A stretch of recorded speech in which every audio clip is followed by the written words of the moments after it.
Alors, je vous donne en mine, on va parler de Pessah. Pessah, Hazak. Vous avez de bons élèves, hein? Révisé.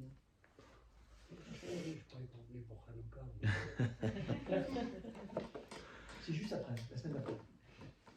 Alors,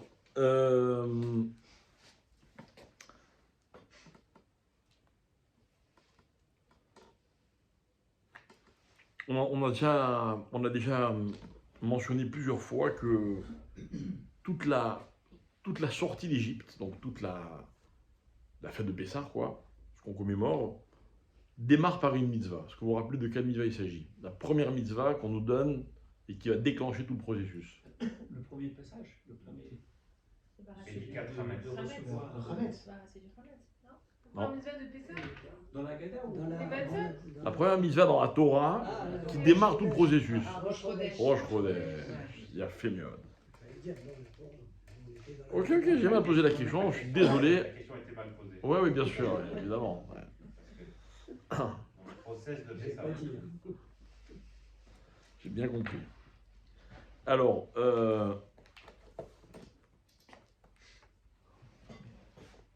à ceux qui nous écoutent en vidéo, je m'excuse, mais j'ai un groupe un peu spécial ce soir. Bon. Donc je pense à vous, ça me motive.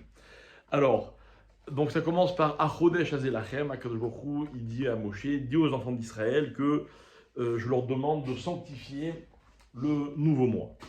Ok? Donc, Chodesh, c'est les mêmes lettres que Chadash, qu'on avait donc déjà dit au préalable. Donc cette mitzvah est un mitzvah de renouveau. Je fais une petite rétrospective, parce que j'ai compris que ce soir il faut que je sois très clair. On avait dit que le début de l'exil égyptien, qu'est-ce qui avait déclenché l'exil égyptien, vous vous rappelez? Non, vous n'étiez pas là, donc vous êtes excusés. Vous aussi. Moi, J'étais là. On avait dit que tout a été déclenché par le nouveau roi. qui a oublié que. Voilà. Vayakom Melech Hadash HaMitzraïm. Un nouveau roi se lève littéralement sur l'Égypte et c'est lui qui va décider d'asservir donc ce qui va bientôt être le peuple juif. Donc ça commence, l'exil commence avec Melech Hadash. L'exil se termine avec A Chodesh Azelachem. Donc les mêmes lettres, le même mot, notion de Hadash. Ok? Le premier Hadash, le premier renouveau, c'est donc une descente aux enfers. D'accord? Donc le peuple juif va connaître une période très difficile. Et le deuxième Hadash, qui va corriger le premier Hadash, c'est au contraire la remontée du peuple juif. Vous avez cité ce que dit le Maharal. Le Maharal avait posé comme question quel rapport entre l'Égypte et le concept Hadash. L'Égypte est un peuple organisé, tout est cadré, tout est prévu et prévisible. D'où vient ce Hadash chez les Égyptiens, Melech Hadash? On avait expliqué qu'en fait, ils ont piqué le Hadash des Juifs. Et que quand les Juifs ne sont pas là où ils doivent être, ou comme ils doivent être, les nations pompent littéralement l'énergie et la particularité des Juifs pour s'en servir contre eux. L'arme des non-Juifs contre les Juifs, c'est les Juifs eux-mêmes. Les Juifs dans leur échec. Voilà pourquoi il faut être extrêmement prudent. Ok? Bref, à Chodesh Azelachem, ça va déclencher à toute la sortie d'Égypte. Là, Dieu annonce le sacrifice donc de Korban Pessah et la Torah enchaîne tout de suite après avec cette fameuse nuit où l'Égypte est frappée de la mort des premiers-nés et donc de la sortie d'Égypte et de la délivrance, la liberté. Ok? Donc la notion qui va déclencher la liberté, c'est Hadash. Si on fait une étude sociologique, même de ces dernières années, c'est vrai que les hommes ont souvent tendance à croire que la liberté, c'est de pouvoir innover, changer, renouveler. Ok, c'est pas du tout ce qu'on va étudier ensemble. Ok. Pour nous, qu'est-ce que c'est Hadash? Hadash, c'est en fait une perception qui est le résultat d'une, on va dire, de capacité intellectuelle de la personne à revisiter, revoir sa perception des choses, donc la façon dont il aborde sa vie, c'est pas le changement, c'est la nouveauté sans le changement. Ok? Pour prendre une phrase que mon père avait dit un jour dans un cours sur Pessah, il disait il faut savoir innover sans changer. Ok? Donc c'est ce qu'on va essayer de comprendre ce soir. Innover sans changer demande une chose qui est très particulière qui s'appelle l'intelligence. Ok? Il faut être très intelligent pour innover sans changer. Innover en changeant, même si on est très bête, c'est possible. Innover sans changer, c'est beaucoup plus difficile. Mais finalement, c'est quoi l'intelligence? Quelle intelligence est-elle nécessaire pour faire cet exercice que je viens de vous citer?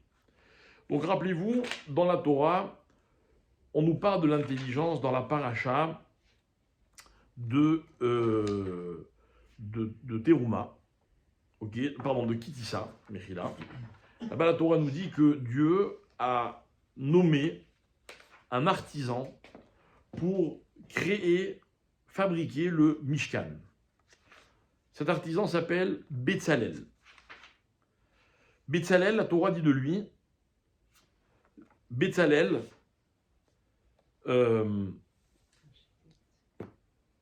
Ben Uri, Ben Hur, Lemate Yehuda, nous situe bien sa filiation, qui il est.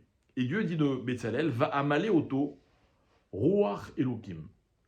Et je l'ai littéralement rempli de l'esprit d'Hachem, l'esprit de Dieu. Bechorma, Bidvuna ou Bedaat. Chorma, Bina, Daat. Ok?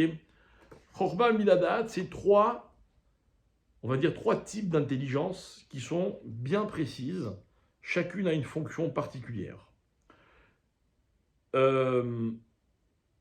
Explication de Rashi. Bechorma. D'accord? C'est quoi un chacham? Rashi, Maché Adam, Shomea Dvarim, Meacherim, Ve Lamed. En français, ce que l'homme apprend des autres et donc il s'instruit.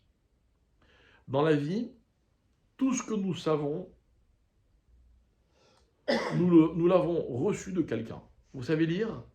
Quelqu'un vous a appris. Vous savez parler? Quelqu'un vous a appris. Vous savez réfléchir? Quelqu'un vous a appris. Vous détenez des informations? On vous les a données. Ça, c'est Chorma.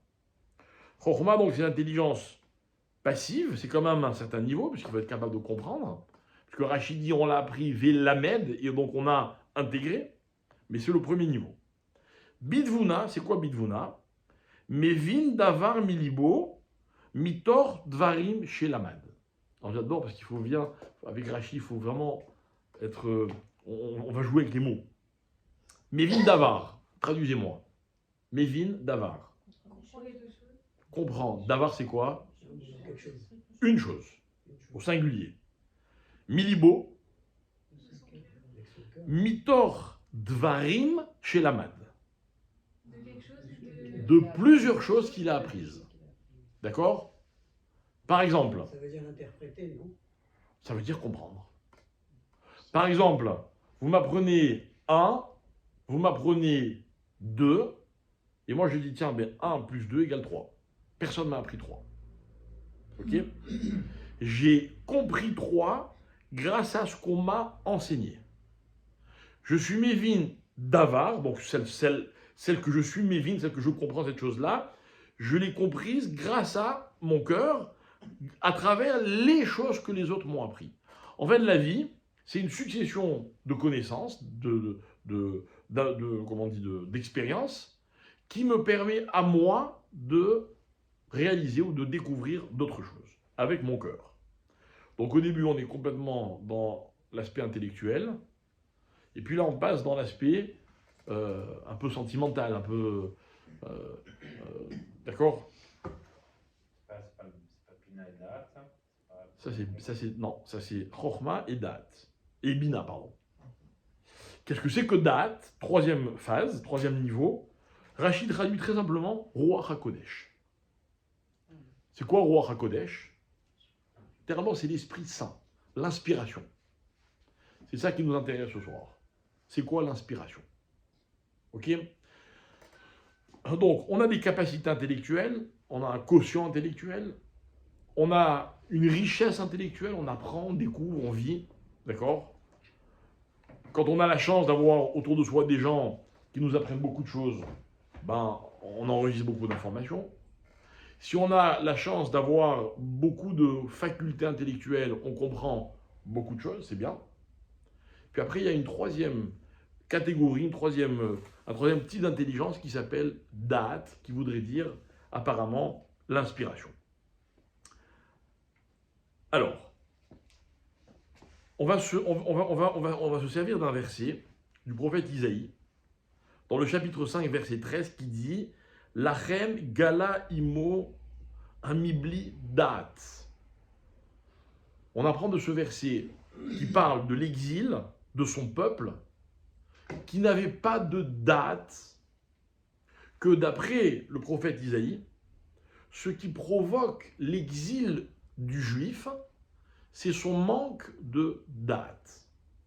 C'est quoi un manque de date? Amar Abaye, Midrash de Yalkut Shimoni. En ani ela bedat. C'est quoi être pauvre dans la vie? Il n'y a d'autre pauvre que celui qui manque de date. La vraie pauvreté, c'est le manque de date, le manque d'inspiration. On n'a pas dit qu'il avait un quotient intellectuel bas, on n'a pas dit qu'il ne donnait pas d'informations, on a dit qu'il n'a pas de date, donc rappelez-vous, inspiration. Ok? Très bien. Alors, le date, mes chers amis, nous on va comprendre le date à travers la façon dont un homme va se positionner par rapport aux mitzvot.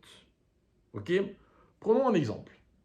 Nous avons d'abord Chochma et Bina. Vous avez intégré les trois. Chochma, ce que j'enregistre. Bina, Mevin Davar Mitor Davar. Ok? Très bien. Donc, je ne rentre pas du tout dans la dimension masculin, féminin, où on dit que les hommes ont ceci, les femmes ont cela. Je ne suis pas très entier avec tout ça, mais bon, peu importe. En tout cas, ce n'est pas notre sujet ce soir. Qu'est-ce que c'est que Chochma et Bina? Chochma et Bina, ce sont deux accès dont l'homme dispose pour comprendre, pour connaître, d'accord? Mais,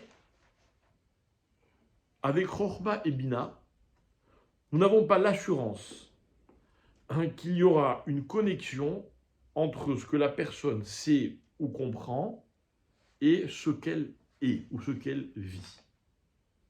D'accord? Ça veut dire que dans la Torah, quand on parle de capacité intellectuelle, on ne prend pas en compte la dimension personnelle de la personne. La dimension personnelle de la personne, c'est ce qu'il y a d'unique dans le rapport entre ce qu'est la personne et ce qu'elle sait ou comprend. Je donne un cours ce soir. Il n'y a que des gens intelligents. Ok? Tout le monde va comprendre, mais chacun va comprendre autre chose. La différence qu'il y a entre les compréhensions, c'est le vécu de chacun. C'est pas Chochma, c'est pas Bina, c'est date. Ok? C'est date. En fait, qu'est-ce que c'est que date? Date, c'est en hébreu le chibour, la connexion entre ce que je suis et ce qu'est ma vie. Donc, qui je suis. Qui je suis. Ok? Vous remarquerez qu'il y a des jours dans la vie où on comprend mieux que d'autres. Il y a des moments de la vie où on comprend ce qu'on n'avait pas compris un jour au préalable. Et vice-versa d'ailleurs. Il y a des fois où dans la vie on a compris et on comprend plus, on repasse sur ce qu'on a déjà découvert, on n'arrive plus à comprendre. Ok? Donc le date, forcément, il est lié à ce que je suis, et ce que je suis est lié à un moment présent, à une somme d'expériences ou de façon de vivre, ok? Et donc, ça va avoir une influence au moment, à l'instant T, sur ma façon à moi de comprendre les choses. Est-ce que pour l'instant, vous me suivez? Très bien. Alors regardez, on va se servir de l'actualité. D'accord? En ce moment, en Israël, il y a une grande effervescence. D'accord? Je ne parle pas de la vraie. La vraie effervescence, c'est Pessah, le ménage, les achats. Vous fréquentez les supermarchés en ce moment? C'est la guerre. C'est la guerre en parking, c'est la guerre pour le chariot, c'est la guerre dans les rayons, c'est la guerre à la caisse. Pessah. Tous les ans, c'est comme ça. Ok? En Israël, il y a une autre effervescence. Ok? Qui est due à des réformes que le gouvernement propose ou impose selon les perspectives de chacun. Ok? Le gouvernement il veut faire une réforme. Alors il y a peut-être il y a plusieurs volets dans cette réforme. Ok? Comment les juges vont être choisis ou désignés, etc. Il y en a une qui est très intéressante. Ok? Qui en fait, sur une loi qui existe, je ne sais pas si ça s'appelle une loi d'ailleurs, peu importe. En tout cas, on veut légiférer, on veut légaliser le fait qu'un juge, dans un tribunal civil, a le droit de statuer par rapport à son intime conviction. Ok? C'est dans la constitution israélienne. C'est d'ailleurs pas une idée qui est complètement anti-Torah, sur le principe. Donc nous, on va l'appeler, d'Afka, on va l'appeler Da'at. Da'at, ça veut dire qu'en fait, quelqu'un peut être intimement convaincu de quelque chose, d'accord? Et pour lui, ça devient une certitude. Je sais que. T'as une preuve? Non, j'ai pas de preuve, mais je sais. Moi, je me rappelle que nos grands-mères, Aléma Shalom, en tout cas pour ma part, elles nous affirmaient des choses qu'elles étaient incapables de prouver. Et encore moins vous donner une référence. Mais c'était des certitudes, des convictions qui généralement étaient vraies. Ok? Ça s'appelle Da'at. Da'at, c'est quand quelqu'un qui est plus âgé que vous dit « Crois-moi, j'ai de l'expérience ». En général, il se trompe ou il ne se trompe pas? D'après la Torah, il ne se trompe pas. En tout cas, moins que celui qui n'a pas d'expérience. Ok? La Torah dit « Ve'adarta pene zaken », le vieillard, tu le respectes. Point. Pourquoi? Bon, d'abord, ce qu'il a vécu, et puis, quand il dit quelque chose, le vieillard, en général, c'est chargé de tout ce qu'il a vécu, de tout ce qu'il est aujourd'hui. Donc, forcément, il a un avantage sur toi. Ok?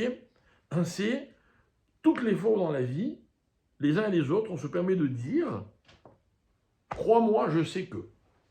Je suis sûr que. » Hein? Ça vous arrive? Je suis certain. Sur la base de quoi tu es certain? Intime conviction. Ok? Bien. Alors voilà. On va prendre un exemple très concret. Il arrive souvent que dans la vie, on soit face à des doutes. N'est-ce pas? J'ai un doute. Comment on appelle un doute en hébreu? Safek. Donc je suis dans un safek. Très bien. Vous savez quelle est la définition d'un doute? D'après la Torah, encore une fois. Hein. C'est quoi un doute? Un doute, c'est 50-50. Ça veut dire un doute, c'est une situation dans laquelle j'ai autant de raisons de penser ou de croire que A est vrai, que j'ai de raisons de penser ou de croire que B est vrai. Je suis à la croisée des chemins, je peux aller à droite ou à gauche. Je ne sais pas quoi faire. Pourquoi? Alors, la Torah va vous dire comme ça, si tu as plus de raisons de croire qu'il faut aller à droite, alors c'est quoi ta question? On va à droite. Si tu doutes, c'est que d'après toi, en tout cas par rapport aux données dont tu disposes, droite ou gauche, c'est 50-50. Ce qu'on appelle en hébreu, safek shakoul, littéralement pesé. C'est-à-dire c'est une balance sur laquelle vraiment les deux plateaux sont à la même hauteur. Il y a autant de raisons de croire à l'un que de croire à l'autre. Je m'engage ou je ne m'engage pas. J'avance ou je recule. Je fais ou je fais pas. C'est bien ou c'est mal. Ça fait que. En général, quand on a de la chokhma et quand on a de la bina, on peut comprendre à quel point le safek, il est chakoul. J'explique. Quelqu'un d'intelligent, d'instruit, Mevin davar, mitor davar, donc il a le côté, on va dire, analytique, il sait analyser une situation, très bien, il en est capable, donc il a bina, ben il va analyser sa situation, et dans le cas d'un safek, c'est son analyse qui l'amène à réaliser qu'il est vraiment dans un safek. C'est-à-dire que c'est le résultat de chokhma et de bina qui lui permet de réaliser qu'il est vraiment dans un safek. Encore une fois, si ce n'est pas 50-50, la question ne se pose pas. Il doit aller là où il lui semble que c'est le plus logique d'aller. Mais quand c'est 50-50, avec toute l'intelligence dont je dispose, j'ai pas de solution puisque je suis dans 50-50. C'est-à-dire qu'un vrai safek, mes chers amis, un vrai safek, c'est un safek dans lequel j'ai investi toutes mes capacités intellectuelles et j'arrive à la conclusion que j'ai autant de raisons d'aller dans un sens que d'aller dans l'autre. Ça, c'est un safek. Personnellement, je peux vous raconter des anecdotes, plusieurs anecdotes, où dans ma vie, on m'a demandé mon avis sur quelque chose, sur une situation, ok, et je suis incapable de prendre une décision, surtout pour quelqu'un d'autre. Par contre, ce à quoi je peux aider, c'est de définir quel est le safek. Un jour, un couple est venu me voir, ils étaient ensemble depuis, je crois, 2 ans. Ils avaient des projets, etc. Et puis ils sont arrivés à une situation où ils ne savaient plus s'ils devaient rester ensemble ou se séparer.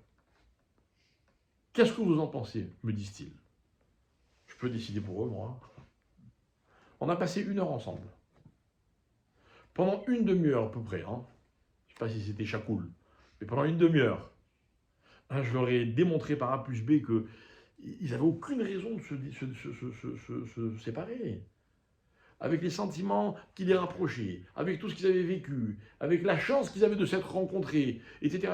Franchement, c'est ridicule de briser cette relation. Donc ils étaient tout contents, je revois leur sourire, émus, les petits regards qu'ils échangent, etc. Puis au bout d'un moment, je leur dis, mais en fait, si vous en êtes arrivé à vous poser cette question, c'est qu'en fait, votre relation ne vaut strictement rien. Parce que si c'était une relation vraie, vous ne poserez pas la question. Et donc, pendant une demi-heure, je leur démontre par A plus B qu'ils n'ont absolument rien à faire ensemble. Donc, au bout d'une heure, ils me disent, alors qu'est-ce qu'on fait? Et là, je leur dis, mais comment vous voulez que moi je dise ce que vous avez à faire? On a posé le problème. Mais le propre d'un problème, c'est qu'il ne contient pas intellectuellement, intelligemment, il ne contient pas sa solution. Sinon, ce n'est pas un problème. Si je suis dans une situation où 2 rabbins me disent fais ceci et un rabbin me dit fais cela, qui je suis? La majorité. Si j'ai un plateau de la balance qui est plus lourd que l'autre, c'est quoi la justice? C'est le plateau qui est plus lourd. Si j'ai plus de raisons de croire que... Ben, j'ai pas... Si mon père et ma mère me disent, ils sont 2, pourquoi je les écouterai pas? Ah, si j'ai mon père qui me dit une chose, ma mère qui me dit une chose, je suis embêté. Mais mes capacités intellectuelles peuvent m'amener jusqu'au doute. Mais après le doute, je fais comment? Alors? Ça vous est jamais arrivé? Racontez-moi, vous avez fait comment quand ça vous est arrivé? Au hasard. On s'en remet Au divin? Ouais. Tu connais son numéro, là? Parce que j'aimerais bien, moi, des fois, avoir sa réponse. Hein? Je l'ai pas, non.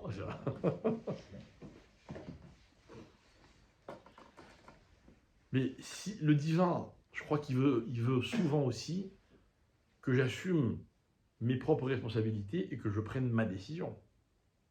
Je pense que c'est ce qu'il attend de moi. Mais comment je fais techniquement? C'est là qu'intervient justement l'inspiration. Ah. C'est là que voilà. Et si je ne suis pas inspiré, comment je fais? Mais Alors je vais vous raconter une histoire. Comment? Pour en revenir à cette fameuse juge, l'intime conviction, ça doit être ça aussi qui doit déterminer si c'est si on doit décider à gauche ou à droite. Ouais. Vous savez, un jour, j'ai eu un accident de voiture. Un accident de voiture, rien de grave, rien qui me rentre dedans. Moi, j'étais convaincu d'être dans mes droits. Lui, il discute mes arguments. On n'arrive pas à s'entendre, on se retrouve au tribunal. Et au tribunal vient un homme qui prétend être témoin de ce qui s'est passé. Donc ça se passe à l'entrée d'une station-service. D'accord ? Moi, je rentre dans la station-service. Lui, il arrive du côté droit. Mais lui, il avait un cédé de passage. Il n'avait pas un panneau, il en avait deux. Bon, pour moi, j'avais la priorité. Il me rentre dedans. Il me rentre dans la partie arrière du véhicule. Enfin bref, pour moi, il y avait toutes les raisons de croire que j'avais raison. Simplement, lui, il a un témoin. Donc le juge, au bout d'un moment, il dit au témoin, bon, il nous dit, bon, ben, on va voir ce que dit le témoin. Alors il demande au témoin, il dit, alors, qu'est-ce que tu as vu? Alors le témoin, il s'embrouille un peu. Au bout d'un moment, le juge dit, non, raconte-moi la situation, tu faisais quoi quand ça s'est passé? Et lui, en fait, il est en train de décharger son camion, d'accord? Donc il dit au juge, non, je déchargeais mon camion. Donc le juge lui dit, mais tu as vu ce qui s'est passé? Il lui dit, non. Alors il dit, alors qu'est-ce que tu fais là? Il dit, non, mais je connais, moi. Je les connais, dit-il en parlant de moi, je ne sais pas d'où il me connaît, peu importe. Je les connais. Il a fait ceci, là. D'accord? Maintenant, on est dans une situation où chacun a donné ses arguments. Le juge, il n'était pas là. Il va trancher le juge. En fonction de quoi il va trancher le juge. Alors, ben, je vais vous dire quelque chose, peu importe ce qui s'est passé à la fin. Mais c'est sûr qu'il y en a un qui va se dire, mais il n'a pas compris le juge, la situation. Comment il a pu trancher en faveur de l'autre? C'est le propre d'un jugement. Évidemment, si on est entre personnes de mauvaise intention, de mauvaise foi, je suis d'accord. Mais souvent, les deux sont de bonne foi. Et le juge, lui, il a les éléments que chacun va défendre ou va apporter, mais il va devoir décider par sa conviction. J'ai pas de problème. Mais comment celui qui va perdre, entre guillemets, comment voulez-vous qu'il accepte l'intime conviction d'une personne qui est une personne comme lui, quoi? Ça paraît une injustice. Dans mon cas, ça c'était pas une injustice, j'ai gagné. Ce coup-là. D'accord? Ah, mais c'est difficile d'accepter l'intime conviction d'une personne. Et pourtant, c'est ça. Et pourtant, c'est ça, date. Date, c'est l'intime conviction. Date, ça veut dire que si je m'en remets à quelqu'un, je suis obligé de faire confiance à cette personne. Alors, si c'est un juge, on va dire, bon ben, il a fait des études, il a de l'expérience, il a vécu ce genre de situation peut-être à maintes reprises. Donc bon, il va voir les antagonistes, il va se faire une impression. Donc, je suis obligé de m'en remettre à la qualité de ce personnage. D'accord? Puis l'argument massu, c'est, en fait, c'est pas le juge, c'est la cour. Et la cour, c'est quoi? Ben, la cour, c'est la société, quoi. D'accord? Parce que souvent, dans un jugement, vous avez l'État contre eux. Donc le gars, il représente l'État, quoi. Bon, ok, très bien. Très bien. Dans la Torah, comment ça fonctionne? Alors, il y a une très belle histoire dans la Gemara. Vous connaissez un personnage qui s'appelle Bar Kouziba? Il est très connu. Hein. Il n'est pas connu sous le nom de Bar Kouziba, il est connu sous le nom de Bar Korba. Bar Korba était un roi. Et la Gemara, elle l'appelle Bar Kouziba dans la Gemara. Vous savez pourquoi on l'appelle Bar Kouziba? Parce qu'en fait, il s'est avéré qu'il n'était pas ce qu'il prétendait être. Et Kouziba, ça veut dire genre, il nous a trompés, quoi. Ok? Il y a eu des milliers et des milliers et des dizaines de milliers de morts à cause de la révolte de Bar Korba. Et pourtant, il était soutenu par des hommes pas moins que Rabbi Akiva en personne. C'est une histoire incroyable, l'histoire de Bar Korba. Incroyable. C'est vraiment ce qu'on vit d'aujourd'hui. C'est la rigolade, quoi. Le peuple juif s'est déchiré littéralement. Littéralement déchiré, avec des grands ramis comme Rabbi Akiva. Rabbi Akiva, dans la hiérarchie, c'est le numéro 2 après Moshe Rabbeinu, quoi. C'est incroyable. Donc Rabbi Akiva, donc Bar Koziba, il prétend être le roi. Ok? Il prétend, pardon, être le Mashiach. Et les Chachamim, ils ne savent pas quoi trancher. Parce que ce sont les Chachamim, les sages, qui vont devoir statuer si Bar Korba, c'est oui ou non le Mashiach. Ça n'existe pas un homme qui déclare « je suis le Mashiach ». S'il dit « je suis Mashiach » et que sa famille est d'accord, et que sa communauté ou ses élèves sont d'accord, ça ne veut rien dire. Il n'y a que les Chachamim, c'est-à-dire l'hémicycle le plus important qu'on peut réunir. Évidemment, aujourd'hui, on n'a plus le Sanhédrin, mais qui pourra décider. Qui pourra décider. Parce que les Chachamim, eux, on considère qu'ils ont date. Mais vous allez voir comment ça va se passer. La Gemara dit, je vous cite l'histoire, la Gemara dit comme ça, Bar Koziba, Malach Tartin Shnin. Hein, il était roi, donc déjà avéré, etc. Et il a dit, Amar Leoulé Rabanan, Ana Mashiach. Et il leur a dit, je suis le Mashiach. Amroulé, Ba Mashiach Kitiv, des Mourach Vedaïn. Incroyable. Les Chachamim ont dit, on dit du Mashiach, et il y a des preuves à la pluie, des versets de la Torah, etc. On dit du Mashiach que le Mashiach, il sentait et il jugeait. D'accord? Nirzeanan i Morach Vedaïn. On va voir si Bar Korba, il est capable de sentir et de juger, de décider. Kevan de Chaziyuhu de l'Omorach Vedaïn Katlouhu. Ils se sont rendus compte qu'il n'était pas capable de sentir et de juger, ils l'ont tué. Et c'est la fin de l'histoire de Bar Korba. Les Chachamim l'ont condamné à mort. Pourquoi? Parce qu'il n'arrivait pas à sentir et juger. C'est quoi cette histoire? Moi, je savais que les chiens avaient du flair, ou d'autres animaux. Je ne savais pas que les hommes avaient du flair. Les Chachamim vont expliquer la chose suivante. Donc, ce que je vous dis, c'est un fait historique réel. On voulait savoir si Bar Korba était le Mashiach. Voilà quel devait être l'indice. Explique les Chachamim. Lorsque Dieu a créé l'homme, comment s'est passée la création de l'homme, vous vous rappelez? La Torah dit prendre la terre, ok, et il modèle littéralement un homme. Ouais. Vous voyez le pasouk. Vaïtser Elokim et Adam afar mina adama. Il a créé l'homme de la terre. Vaïpar be'apav nishmat chaim. Et il a littéralement soufflé dans son nez insufflé une âme de vie. Vayehi à Adam le nefesh chaya. L'homme est devenu un être vivant. Par quel organe l'homme est devenu vivant? Par le nez. Donc l'homme, l'être humain, il est déterminé par son nez. C'est par sa façon de sentir les choses. Et d'ailleurs en français on dit sentir pas seulement pour une odeur. On dit celui-là je le sens pas. Ok? Je le sens pas. Et regardez bien. Si je reprends l'histoire de Bar Korba, je le sens pas, donc je décide que je le condamne ou au contraire je l'acquitte. Donc la Torah dit comme ça. L'homme vit grâce aux facultés qu'il a dans le nez.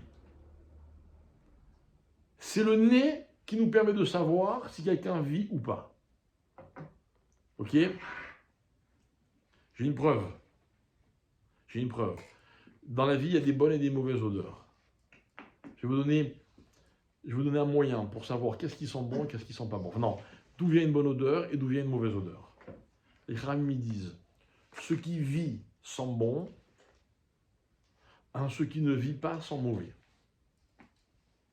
Quand le matin, après avoir dormi plusieurs heures, on se lève et qu'on dégage des odeurs désagréables, vous savez ce que c'est? C'est le sommeil, c'est le manque de vie. Étant donné qu'on a moins vécu, on sent moins bon. C'est fou. Ce qui provoque des mauvaises odeurs, d'ailleurs même dans le corps humain, c'est ce que le corps rejette. Sous-entendu, pour pouvoir vivre, le corps a besoin d'évacuer certaines choses. Donc, ce que le corps évacue, c'est l'antithèse de la vie de l'homme, de sa vie physique, hein. Donc ça sent mauvais. Un corps sans vie, il sent très mauvais. Il va aller en sentant mauvais de plus en plus. Donc en fait, c'est quoi l'histoire? C'est que l'odeur, elle est synonyme de la vie. L'odeur, au sens figuré, s'appellera da'at. Da'at, ce n'est pas ce qu'un homme sait, c'est ce qu'un homme sent. Il y a sentir une odeur et à sentir les choses. Et mes chers amis, quand il vous arrive, si ça vous arrive, d'être dans un safek, dans une situation de doute, ce n'est pas votre intelligence qui vous permettra de vous sortir de ce doute et de prendre une décision, mais au contraire, ce sera votre façon de sentir les choses. Des fois, on se trompe. On a mal senti. Ok? Et quand on ne se trompe pas, c'est qu'on a bien senti. On ne peut pas dire qu'on savait. En d'autres termes, quand vous êtes sûr de quelque chose, ne dites pas aux gens « je sais que »,« je suis certain que ». Non, dites-leur « je sens ». On se moquera peut-être de vous, mais rappelez-leur qu'on vit depuis le jour, on a un nez, donc est capable de sentir. Que ce qui amène la vie dégage une odeur agréable et le contraire est aussi valable. Ok? C'est ce qu'on appelle, dans le langage de la Torah, un galouille veyadoua. Galouille veyadoua. Yadoua, c'est galouille, pardon, c'est ce qui est dévoilé, c'est évident. Yadoua, c'est ce que l'on ressent, que l'on perçoit chacun à sa façon. Galouille veyadoua, vous vous rappelez quand on dit ça? Galouille veyadoua, l'ifne kissé, kevodecha. Ça, pourquoi on dit galouille veyadoua? On a qu'à dire ou yadoua, ou galouille, ça suffit. Galouille, c'est ce qui est dévoilé, yadoua, c'est ce qui est connu. Non. Il y a des choses qui sont galouille, il y a des choses qui sont yadoua, et il y a des choses qui sont les deux. Mais la différence qu'entre nous, entre les uns et les autres, c'est quoi? C'est pas sur le galouille. C'est jamais sur le galouille qu'on débat, mes chers amis. Quand une chose est dévoilée, elle est claire, on n'est pas fou, on la voit tous, cette chose-là. Le débat, les débats qui souvent divisent les hommes, sont sur le yadoua. Je sais, j'ai l'intime conviction que. Et des fois, on prend ça pour une terrible injustice, et des fois, on se dit, c'était tellement évident, c'est normal qu'il ait ressenti. Tout dépend comment je me positionne. Ok? Voilà ce que c'est da'at. Da'at, c'est la perception très très personnelle, qui ne vient pas des capacités intellectuelles de l'homme, mais qui est le résultat de son vécu. J'ai vécu, j'ai donc déjà ressenti cette chose-là, j'ai une expérience certaine, en fonction de ça, je peux savoir, décider que. Prenons un exemple, pour illustrer tout ce que nous sommes en train de dire. Prenons un exemple. Voilà. Imaginons que quelqu'un a une mauvaise mida. Vous savez ce que c'est une mida? D'accord? Il a un trait de caractère problématique. Par exemple, quelqu'un, il est coléreux. D'accord? Comment peut-on corriger la colère quand c'est une mida? Pardon? Pas négatif la colère? Déjà, la colère, c'est négatif. Mais le pire, c'est de dire que c'est pas négatif. Ça, c'est carrément... La colère, c'est comme la Vodazara, dit la Gemara. La Gemara dit, celui qui se met en colère, c'est comme s'il faisait de l'idolâtrie. Quel rapport? Quel rapport? Si, parce que ça c'est arrivé parce que Dieu l'a voulu. Si vous vous mettez en colère, c'est que vous êtes... Exactement. En général, si nous met en colère, c'est jamais la cause, mais c'est l'effet lui-même. Or, accorder de l'importance à l'effet au point de se mettre en colère, comment dire, faire abstraction de la cause. C'est ça la Vodazara. Maintenant, revenons à notre problème. Comment on peut corriger une mauvaise mida dans sa vie? Voilà, j'ai un défaut. Comment je peux corriger un défaut? Mes amis, je sais que vous avez des défauts. Certains plus que d'autres. Enfin, je sais plus, quoi, je veux dire. Ok? Et les défauts que vous avez, on vous a expliqué, pas moi, hein, mais on vous a expliqué un nombre incalculable de fois que c'était des défauts. On vous l'a démontré par A plus B, vous le savez. Ça vous a joué des mauvais tours. Et peut-être même vous les regrettez. Et vous n'arrivez pas à les changer. C'est jamais la compréhension aussi, comment dire, aussi fine soit-elle, qui me permet de changer un défaut. Un défaut, c'est un travail sur soi, c'est un vécu. Ainsi, je ne décide pas de changer ma façon de vivre, je ne pourrai jamais corriger mes défauts. Voilà ce que c'est date. On ne corrige pas un défaut avec Chokhma ni avec Bina. J'ai connu des hommes intelligents et j'ai connu des hommes très intelligents. Et bien les deuxièmes n'ont pas moins de défauts que les premiers. Peut-être qu'ils en sont plus conscients, c'est possible. Mais c'est pas ça qui les aide à résoudre leurs problèmes. Changer un défaut, corriger un défaut, c'est changer sa façon de vivre. C'est ça, date, mes chers amis. Date, c'est pas essayer de comprendre. Date, c'est vivre les choses. Date, c'est quand, par exemple, vous expliquez à quelqu'un telle ou telle mitzvah, et qui vous dit, moi, je comprends pas le bien fondé. Parce que ça vous arrive, moi, ça m'arrive sans arrêt. Ah ben, je suis pas d'accord. Et des fois, des choses simples, vous les expliquez aux gens, ils ne sont pas d'accord. Vous dites, mais c'est pas possible, il est bête ou quoi celui-là? Non, il est très intelligent. Mais il y a tant de choses dans la vie qu'on ne peut pas comprendre grâce à l'intelligence. La Chokhma et la Bina, c'est bien. Mais ça ne m'aide pas à tout comprendre. Il y a des choses que je ne peux comprendre que par un vécu. Par exemple, prenons l'exemple de quelqu'un qui est amoureux d'une autre personne. D'accord? Et vous n'arrivez pas du tout à comprendre pourquoi il est amoureux. Mais qu'est-ce qu'il lui trouve? C'est pas possible. Ouais, par exemple.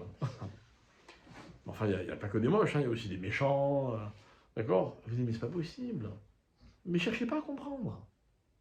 Lui, il vit cette personne. Dans son vécu, il découvre des choses, il perçoit des choses que les autres ne peuvent pas percevoir. C'est normal.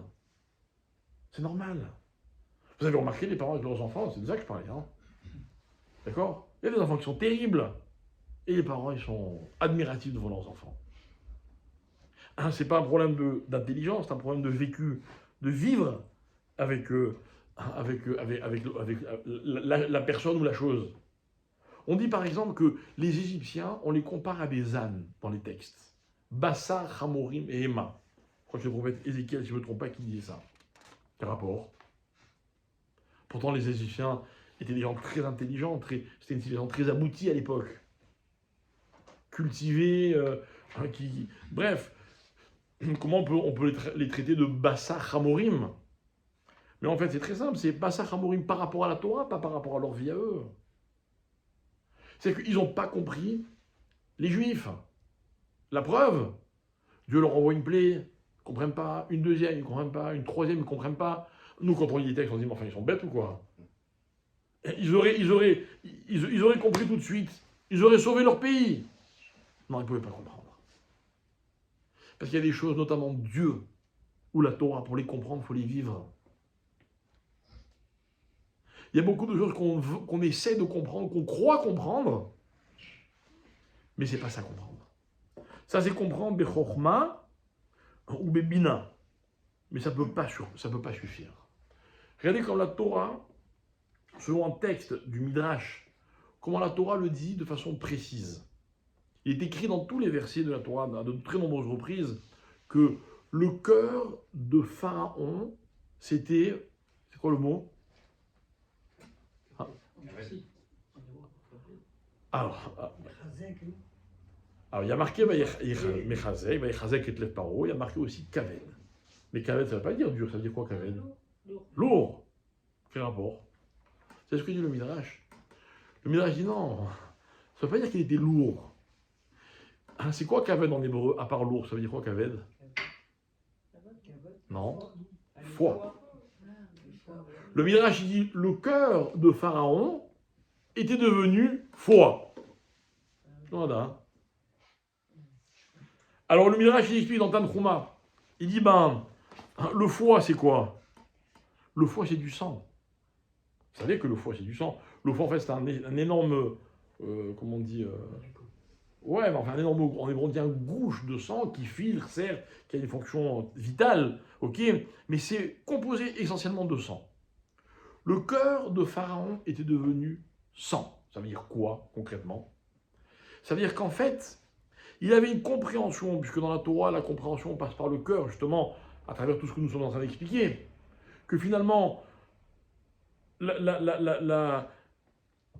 capacités intellectuelles d'un individu sont très sensibles à l'intérêt qu'il porte aux choses. L'exemple que je vais me donner, c'est que vous avez des enfants à l'école, ils sont bons en maths et nuls en histoire. Pourquoi ils sont intelligents là et bêtes et idiots là? Pas du tout. Ils sont intéressés par ceci, mais pas par cela. Ok? Pourquoi? Parce que le cœur va avoir envie, dit la Gemara, alors la tête va réfléchir. Donc ça veut dire que le siège de l'intelligence, c'est dans le cœur qui se trouve, d'après la Torah. Ok? Le cœur de Pharaon était devenu du sang, comme le foie. Or, le sang, c'est l'élément de base de la vie. Pourquoi? Parce qu'il y a marqué dans la Torah que lorsqu'on abat un animal, on n'a pas le droit de consommer son sang. Pourquoi? Et la Torah dit qui a d'âme ou a nefesh, l'âme. Mais nefesh, c'est pas l'âme dans le sens comment on dit, spirituel du terme. L'âme, ça veut dire c'est la capacité d'un être vivant à vivre. Sa dimension énergétique. Pardon? Sa dimension énergétique. Sa dimension énergétique. Nefesh, kol hakavod. Ok? Donc en fait, le cœur de Pharaon était donc non pas le siège de son intelligence, mais le siège de sa dimension énergétique. C'est le mot que j'avais oublié. Ok? Il avait une vie de kaved et de sang. Or, le sang, dans la tradition, il est associé à deux midot. Colère, il y a fait. Ouais, et alors, il y a le meurtre aussi, Chazak, c'est vrai. Donc une troisième, c'est la tava, l'envie, la passion. D'accord? La passion, elle est liée au sang dans la Torah. Donc voilà qui était Pharaon. Parce que son cœur était kaved, était foie. Ok? Donc de là, on voit que quoi? Que Pharaon, en fait, le pauvre, il était incapable de comprendre ce qui se passe autour de lui. Pourquoi? Parce que ce qui empêche un homme de comprendre la finesse de ce qu'on lui explique ou de ce qu'il vit, c'est dépend étroitement de la façon dont il vit les choses. Quand une personne dans sa vie ne cherche que son intérêt, par exemple, le plaisir, il va tout comprendre à travers le plaisir. Donc dès que quelque chose ne lui fait pas plaisir, ne lui procure pas de plaisir, a fortiori si ça lui demande un effort, il ne peut plus comprendre. Il ne peut plus sentir. Voilà, mes amis, ce qui s'appelle un manque de da'at. Le manque de da'at, c'est l'incapacité d'un homme à sentir. Pourquoi? Parce que ce qu'il essaie d'intégrer, il refuse d'en faire une partie de ce qu'il est, une partie de sa vie. Est-ce qu'il y a un caractère divin de da'at? Et maintenant, justement, on va expliquer autre chose. Tout à l'heure, on a compris que l'inspiration, c'était un cadeau du ciel. Maintenant, on comprend que non. L'inspiration, c'est quoi?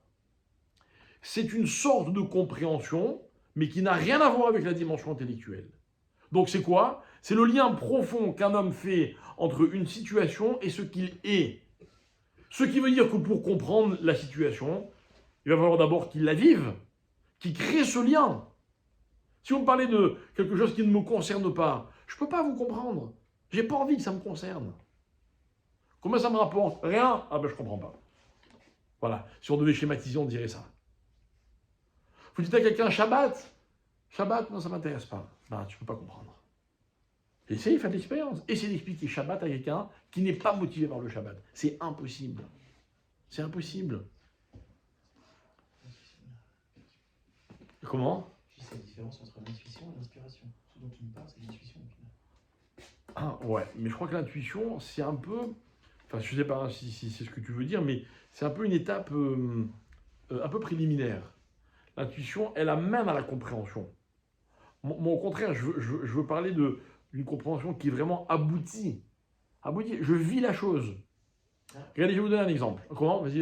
Non, d'un point de vue neurologique, l'intuition, c'est pas celle qu'on peut entrevoir dans un espace populaire. L'intuition, c'est vraiment cette capacité qu'on a de ressentir à travers un tas d'informations que nous allons avoir, d'avoir un ressenti qui va nous faire justement nous permettre de faire un choix. Alors j'ai une question, puisque là on est d'accord. Maintenant j'ai une question pour voir si on parle de la même chose. Est-ce que je peux créer une intuition? Est-ce que je peux me mettre dans l'ambiance qui va me permettre d'avoir cette intuition? Je te donne un exemple. Tu m'expliques Shabbat, je ne le comprends pas.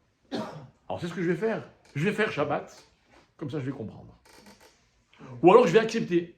Rappelez-vous l'histoire dans la Gemara de Resh Lakish, qui était un grand bandit, c'était un athlète, il est sur le bord d'un fleuve, et il aperçoit Rabbi Yochanan sur la rive opposée. Et Rabbi Yochanan était très beau. Il était tellement beau que Resh Lakish, il est perturbé par sa beauté, il fait un bond, il traverse d'un seul bond ce fleuve qui était très large, et il lui dit, dis-moi, tu es beau comme une femme. Que fait cette beauté chez un homme? Et qu'est-ce que lui répond Rabbi Yochanan? Il dit, ben, j'ai une sœur, elle est encore plus belle que moi. Alors l'autre, il n'en revient pas. Et Rabbi Yochanan continue, il dit, et si tu fais tes chouvas, je te donne ma sœur comme épouse. Rabbi Yochanan, Resh Lakish, pardon, il réfléchit même pas une seconde, il dit, ok, je prends. La Gemara dit qu'il veut traverser le fleuve une nouvelle fois pour aller avertir ses amis, il n'arrive pas. Et la Torah dit c'est normal, la Torah elle est épuisante. Torah matéchet kochosh la dame. Il n'a plus de force. Mais il n'a encore rien fait. Il s'est mis dans l'ambiance. C'est-à-dire qu'il a créé une relation de vécu entre la Torah, parce qu'il est tombé amoureux d'une femme qu'il n'a même pas encore vue, et ce qu'il est. Et donc il a entrevu quelque chose. Il en subit déjà les conséquences. Il n'a plus les mêmes capacités physiques qu'avant. D'accord?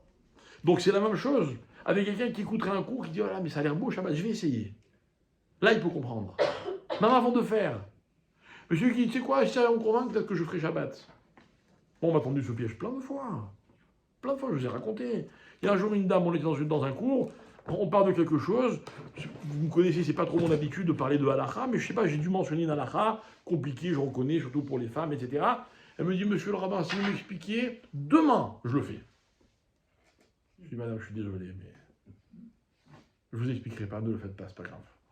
Comment? Je dis, mais oui, ça sert à rien, on peut pas comprendre. Si vous me dites, je le fais, je vais vous expliquer, vous comprendrez. Il y a un ordre à respecter. Alors on est d'accord. On est d'accord. Alors, ok.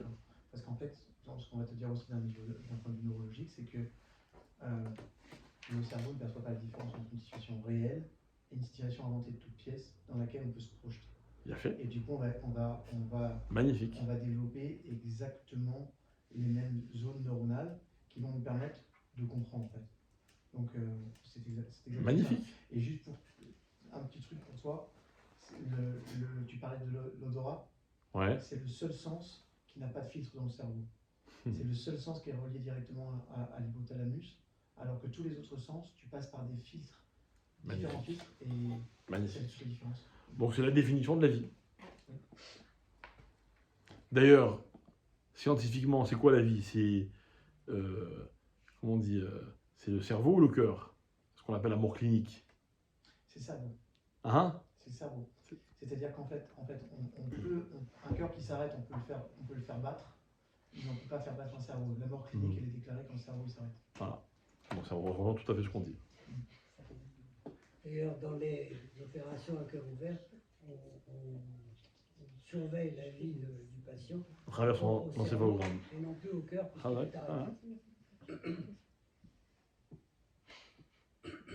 Ceci étant, d'après la Torah, si quelqu'un a un encéphalogramme qui est complètement plat, mais que son cœur bat, pour nous, il reste vivant. On n'a pas le droit de le débrancher. D'accord, c'est un légume. Un légume vivant. Bref. Quel rapport avec Rosh Chodesh? Parce que rappelez-vous qu'on avait commencé par ça. N'est-ce pas? Alors, quand va arriver la fête de Pessah, on va faire la prière de Pessah, des fêtes. Ok? Et vous vous rappelez qu'il y a une amida spéciale des fêtes. Qui commence par Ata Bechartanu Mikol Amim, etc., etc. Tu nous as choisi parmi tous les peuples, etc. Et puis on va dire Beyom Chag Amatzot Azi, ce jour-là de la fête des Matzot, ok? Yom Tov Mikra Kodesh Azi, Yom Tov, appellation sainte, Zeman, il a fait, elle a dit avant, Zeman Cherutenu, le temps de la liberté. J'ai pas entendu. Un manque de respect. Voilà. Non, parce qu'elle pensait que tu savais pas. Qu'est-ce qu'on va dire à Shavuot? On va dire aussi Zman Cherutenu. Bien. Mathieu nul. Et à Soukot, on va dire quoi? Bravo. Zeman Simchatenu. Ok. Alors, en fait, on va définir les fêtes par rapport à un temps et son contenu. Le temps de Pessah, c'est le temps de la libération. Mais ça fait longtemps, hein. C'était en 2448, on est en 5783. Comme ça, sans réfléchir, ça fait combien d'années? Ça fait longtemps, ok? En quoi c'est le temps de la libération? Ça s'est passé une seule fois? Non. C'est un temps qui contient la liberté. Attention, le jour de Shavuot est un temps qui contient Matan Torah. Ok? Donc, on rentre dans un temps qui a un contenu. Ce contenu va représenter une influence. Ok? Dans la Torah, on ne peut influencer que grâce à ce que l'on contient. D'accord? C'est vous dire à quel point les notions ont malheureusement changé. Aujourd'hui, les influenceurs ne contiennent pas forcément ce qu'ils veulent communiquer aux autres. Chez nous, oui. Le temps a une influence parce qu'il contient. Ok? Maintenant, regardez. On commence par Rosh Chodesh, c'est-à-dire on commence par fixer le temps. C'est-à-dire avant même que l'histoire commence, d'abord on nous parle du temps, comme dans Bereshit. On ne sait pas ce qui va se passer, on sait que c'est Bereshit, le temps, chronologie. D'accord? Comment est-ce qu'on dit le temps en hébreu? On vient de le dire. Zman. C'est quoi Zman? Qu'est-ce que ça veut dire? Que veut dire le mot Zman à part temps? Vous voulez que je vous aide? Ça vient de Mezouba. Ouais, bon, ça c'est, je pense, qu'à l'argent. Bravo. Bravo. Invité, commandé. N'est-ce pas? Par exemple, regardez, ça vous arrive de commander à manger? Sans doute, n'est-ce pas? Vous commandez à manger. C'est-à-dire que c'est très intéressant, vous avez faim, vous commandez, vous vous projetez dans un moment qui n'existe pas encore, dans lequel vous allez manger. D'ailleurs, ce que vous commandez en général, c'est même pas encore prêt. On va vous le préparer et, et vous allez le manger. Ça, c'est Zman. Zman, c'est pas seulement le temps dans lequel je me trouve. Zman, c'est ma capacité à anticiper ce que le temps va m'amener. Ce qui va se passer plus tard. Là, aujourd'hui, je ne sais pas vous, quel est votre programme en ce moment, et encore moins à Pessah, ça ne me regarde pas. Mais il y a beaucoup de maisons dans lesquelles on est en train de préparer Pessah. On est là, on nettoie, machin, on cherche le Hametz partout, ok, on en profite pour faire un peu de rangement, peut-être, d'accord, mais on prépare Pessah. Vous savez pourquoi on prépare Pessah? Parce que Pessah, c'est un peu comme tous les événements. Ils n'ont aucun sens, les événements, si on s'y prépare pas ou si on ne les prépare pas. Ok? La vie la plus pauvre serait celle d'un personnage qui ne vit que le moment présent. Pour reprendre l'expression de mon père, à la vache à l'homme, il disait toujours, le plus beau jour, c'est la veille. Quand on est dans la préparation. Hein, mais la préparation, c'est quelque chose un peu de compliqué parce que je suis dans un instant T et je suis déjà dans la perspective d'un autre moment. C'est bien ça? C'est ça, Zman. C'est ça.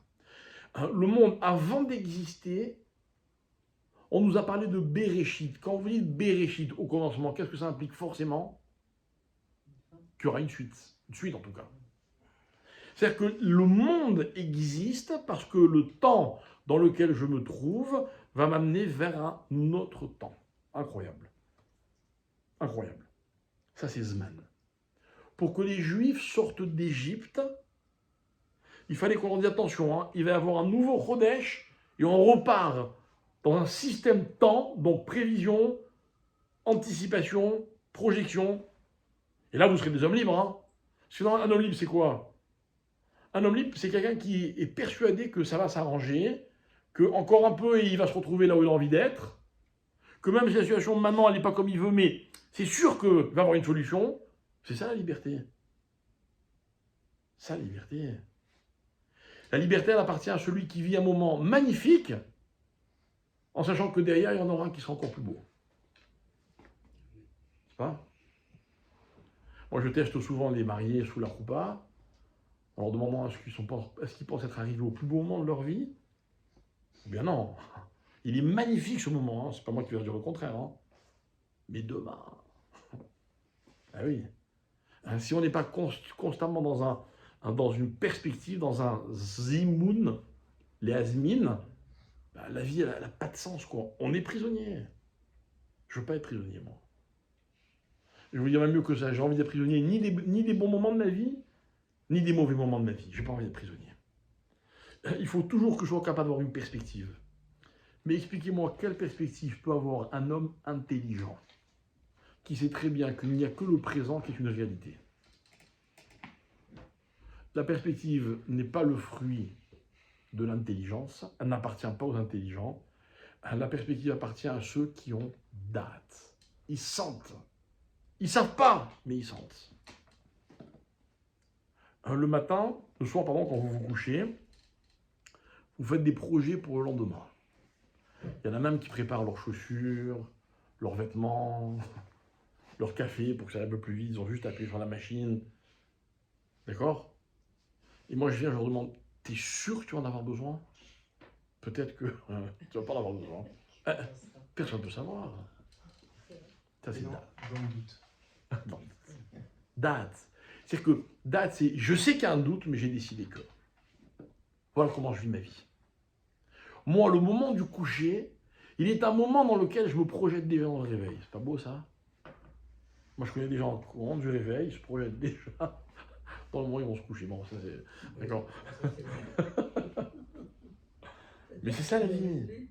C'est ça, Ben Khourin. C'est ça qui permet à un homme d'être libre. L'homme libre est un homme, écoutez bien, qui n'est pas enfermé dans ses capacités intellectuelles, quelles qu'elles soient. L'homme libre est un homme qui a date. Date, les Ramim, ils disent que lorsque Betzalel, il a construit le Mishkan, grâce à la Chokhma, il a compris ce qu'on lui a expliqué. Grâce à la Bina, il a exécuté ce qu'on lui a demandé de faire. Mais grâce au date, il a ajouté sa touche personnelle. Hein? C'est pas ça qui nous rend amoureux dans la vie. Hein? On est amoureux de quelqu'un pas quand il est exactement ce qu'on veut qu'il soit. On est amoureux de quelqu'un quand on découvre ce qu'il est. Et ce qu'il est, c'est imprévisible. Mais on le sent. On sent que ça va nous plaire. On est dans une certaine ambiance, donc on décide finalement que ce qu'on va voir, on va l'aimer. C'est ça être amoureux. C'est ça être optimiste. C'est de décider pas ce qui va se passer, mais de décider que ce qui va se passer, ça va dans mon sens. Je n'ai pas dit que ça va forcément être facile, mais ça va dans mon sens. J'accepte, avant même que ça commence. Et c'est comme ça, mes chers amis, que tous les moments de la vie ont un sens. C'est comme ça que le futur donne un sens au présent.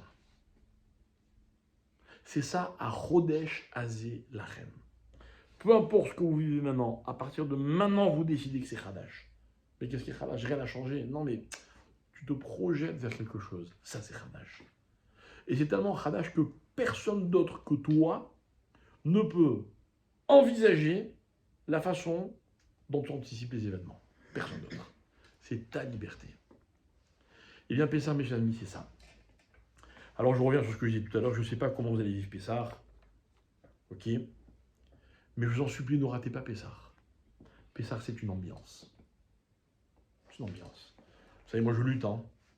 Je lutte parce que, surtout cette année, j'ai été invité dans plusieurs endroits pour passer Pessah. En plus, tout prépayé. Hein. On m'a invité au Maroc, on a un hôtel somptueux.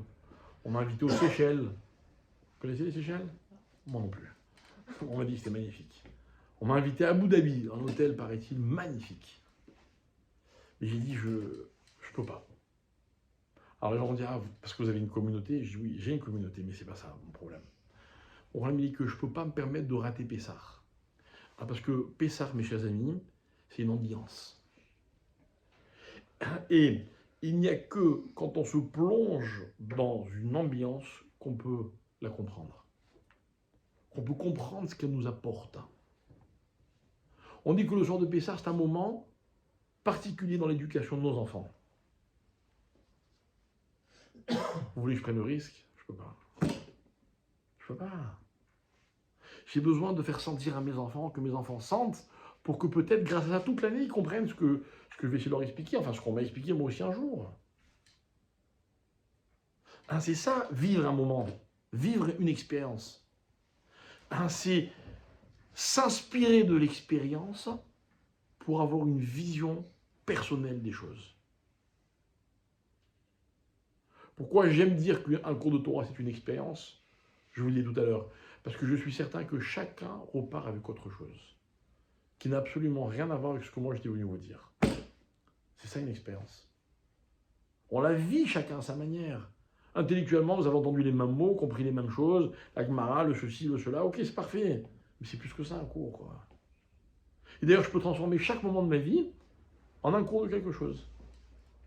J'ai entendu, j'ai vu, j'ai compris, j'ai intégré. Qu'est-ce que j'en fais? Qu'est-ce que j'en fais? Les vrais débats dans la vie, ils ne sont pas sur les faits, ils sont sur les perspectives. Voilà pourquoi on peut toujours s'entendre. Toujours. Il n'y a aucun débat quand on fait partie d'une même entité, normalement, qui devrait nous diviser. Parce qu'un vrai débat, il n'est pas sur les réalités, il est sur les perspectives. Je dois, si je suis intelligent, accepter que votre perspective, ce n'est pas la même que la mienne. Donc elle n'est pas censée nous éloigner les uns des autres. On peut être marié avec une personne depuis des années, et on a deux perspectives différentes. Et alors? Et alors? C'est pas ça qui nous sépare, qui nous éloigne. C'est pas ça qui nous éloigne. Moi, je n'aime pas une personne parce qu'elle pense comme moi, parce qu'elle est tout le temps d'accord avec moi, parce qu'elle voit les choses comme moi. Au contraire, je l'aime pour ce qu'elle m'apporte, pour sa perspective à elle. C'est ça la liberté. Pessah, mes chers amis, c'est la fête, c'est le moment de l'histoire dans lequel Hachem a créé la liberté. Depuis, elle existe. Ah, et pourtant, on a traversé des périodes horribles. Mais la liberté, elle a toujours existé. Et elle existera toujours. Et à nous de la vivre pleinement et de décider que dans la vie, si je décide, ben, je suis libre. Pardon, libre de rentrer chez vous maintenant. Quoi. Voilà. Alors, bonne fête de Pessah, Pessah Kashav.